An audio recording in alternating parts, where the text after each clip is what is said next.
इफ्तार साहब, मौलाना फजल रहमान मुल्तान आए, मुजफ्फरगढ़ गए, मुल्तान आए, दुआदार खिताब किया, हुकूमत के ख़िलाफ़ एक क्या कहते हैं अपोजिशन का जो मरकज़ी किरदार तो PTI सुन्नी इत्तेहाद कौंसिल निभा रही है, लेकिन उसमें उन्होंने भरपूर एंट्री डाली है। अरशद साहब भी शामिल हैं इसमें, और जो उन्होंने एक लिहाज से आइन के तहफ़्फ़ुज़ के लिए जो कोशिशें कर रहे हैं, और जो वो उनका दावा ये है कि हम ये सब कुछ उसके लिए कर रहे हैं, आइन के तहफ़्फ़ुज़ के लिए हम सब कर रहे हैं। लेकिन असल बात तो यह है कि मौलाना फजल रहमान मियां नवाज शरीफ साहब से भी नाराज़ हैं, और आसिफ अली ज़रदारी साहब से भी नाराज़ हैं, और पाकिस्तान की एस्टैब्लिशमेंट से भी नाराज़ हैं। ठीक है, उसके बाद वो अपना गुस्सा इस वक्त इमरान खान साहब के साथ सियासी अलाई के तौर पर अपने आप को पेश करके कर रही हैं, निकाल रही हैं गुस्से को। आप समझते हैं कि मौलाना फजल रहमान, अब आपको पता है कि जावेद हाशमी साहब को भी मिले हैं, और मुक़द्दम जावेद हाशमी साहब भी बागी हैं।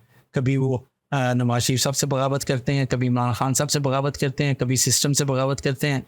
क्या मतलब अब मुलाकात है, इसका क्या मकसद हो सकता है? देखिए, मौलाना फजल रहमान साहब तो पहले दिन से ही, मतलब इलेक्शन हुए 8 फरवरी को, अगले दिन से उन्होंने इस इलेक्शन पर अदम एतमाद का इजहार कर दिया था। उन्होंने कहा जी इस इलेक्शन में भाई जो है ना धांधली हुई है, और हमारा जो मैंडेट है वो चुराया गया है। ज़ाहिर बात है ये मौक़िफ़ इमरान खान का भी था, तो जब मौक़िफ़ मिल रहे थे तो जितनी भी नफ़रत थी, आपको पता है PTI और मौलाना फजल रहमान के जो दरमियान इख्तलाफात थे वो शायद नून लीग और पीपल पार्टी से भी ज़्यादा थे।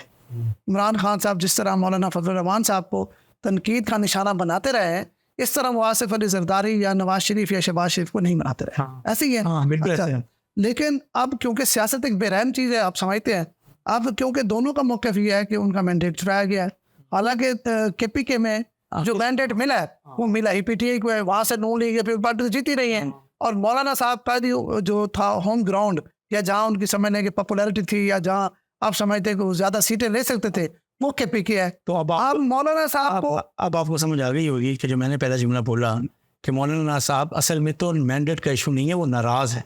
मेरे आप बात समझे, नाराज़ आखिर किस वजह से? नाराज़गी की तो कोई वजह होगी ना, लेकिन उनका जो मौक़िफ़ सामने आ रहा है, और वो एस्टेब्लिशमेंट के ख़िलाफ़ भी उन्होंने भरपूर तकरीर की, हुकूमत के ख़िलाफ़ भी की, और इनके जलसे तकरीर के बाद फवाद चौधरी ने एक ट्वीट भी किया। उन्होंने कहा जो जुनूबी पंजाब की गर्मी है उससे ज़्यादा गर्म जो है ना वो मौलाना फजल रहमान साहब का खिताब है। और इस किताब में मौलाना साहब ने बड़ी अहम बात यह की कि अगर PTI मुझसे माफ़ी मांग लेती है तो हम इकट्ठे मिलकर एहतजाज में शामिल होकर हुकूमत के ख़िलाफ़ महाज बना सकते हैं। देखिए, आप वक्त बताया गया कि मौलाना साहब और फजल रहमान साहब कब इकट्ठे होते हैं, और ये फवाद चौधरी का ये कहना है कि जिस दिन ये इकट्ठे हो गए फिर आगे हुकूमत चंद दिनों की होगी। अब ये एक बड़ी बात है फवाद चौधरी साहब ने की है, लेकिन अब मौलाना साहब ने भी राह दे दी है PTI अगर माफ़ी मांग ले तो सुलह हो सकती है। इससे पहले वफूद की मुलाकातें हो चुकी हैं। हाशमी साहब की आपने बात की, हाशमी साहब का तो खैर वजह नहीं है जो मतलब मौलाना फजल रहमान साहब का है। मौलाना फजल रहमान जो कुछ भी कहे वो मुज़ाहमती सियासत कर भी सकते हैं, वो एहतजाजी मुजाहरे या एहतजाज जिस तरह उन्होंने प्लान किया वो हुकूमत को अब टफ टाइम दे सकते हैं। मैं बताऊँ आपको कि ये जो है ना मौलाना फजल रहमान और मुक़द्दम जावेद हाशमी का मिलना, दोनों में क्या क्या चीज़ मुश्तरक है? दोनों एंटी एस्टैब्लिशमेंट अपने आप को शो कर रहे हैं। नंबर 1, दोनों का मसला ये है कि दोनों नाराज़ हैं नून लीग से ख़ास तौर पे। ठीक है, ये एक और मुश्तरक है। फिर ये है कि ये जो मुलाकात हुई है, ये मुलाकात मौलाना फजल रहमान की ख्वाहिश पे हुई है, और जावेद हाशमी साहब उनके पास चल कर गए हैं, चीज़ें उन्होंने उनको बुलवाया था, और चीज़ें 2 घंटे की वो मुलाकात है जिसके बारे में कहा जा रहा है कि चीज़ें हुई।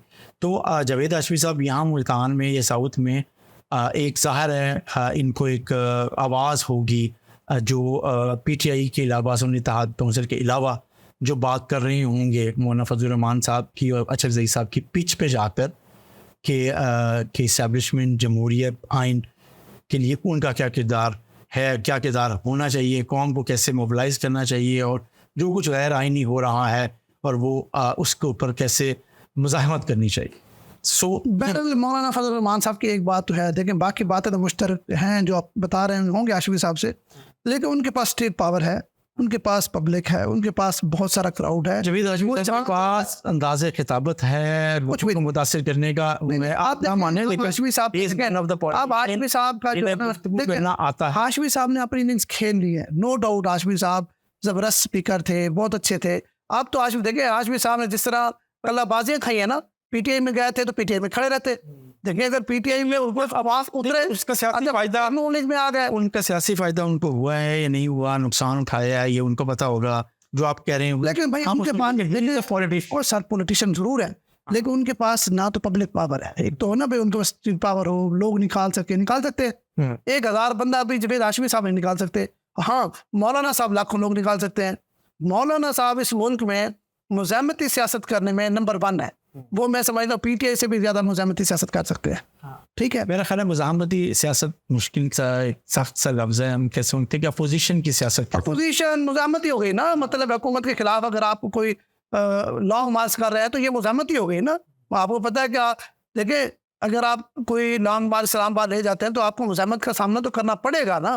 तो मौलाना साहब जो है ना वो इतनी ताकत रखते हैं कि उनके पास इतने लोग भी हैं और वो मुनज़्ज़म लोग भी हैं। आपको पता है बहुत दफ़ा उनके जो लॉन्ग मार्च है पुरअमन गए और पुरअमन वापस आए। मौलाना साहब यकीनी तौर पर हुकूमत के लिए ख़तरा ज़रूर है। हुकूमत उनको ज़रूर कोशिश करेगी कि उनको किसी तरीके से मनाए, लेकिन हुकूमत कभी जावेद हाशमी साहब को बनाने की जसारत नहीं करेगी। ये ज़हन में रखें, इतना बड़ा फ़र्क है। आप कहते हैं फ़र्क नहीं, फ़र्क कैसे नहीं है?